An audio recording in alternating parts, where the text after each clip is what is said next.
Друзья, приветствую! Сегодня мы постараемся решить проблему со скрипом пластиковой ручки. Ну, не только поколения ВАЗ, ну и вообще, я думаю, многих машин. По крайней мере, это не первая машина, на которой у меня такая проблема. В данном случае машина Lada Vesta, и вы сейчас услышите вот этот ужасный скрип вот этой пластиковой ручки. Да, особенно когда едешь, дети ее трогают или чем-то ногой задевает, и скрип раздается. Первое, что мы делаем, снимаем аккуратно вот эту пластиковую штуку.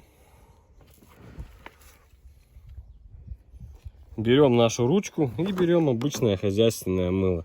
Далее мы просто смазываем. Скрип зачастую происходит из-за того, что этот замок там не сильно надежно крепится и ходит туда-сюда, когда мы на него воздействуем.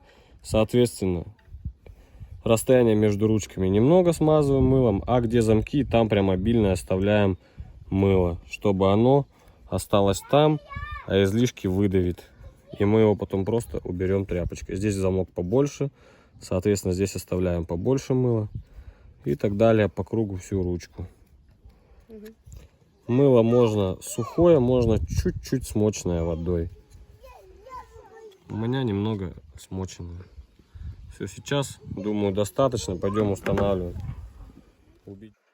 Все, аккуратно ставим на место до щелчка. Далее излишки мыла убираем тряпкой влажно.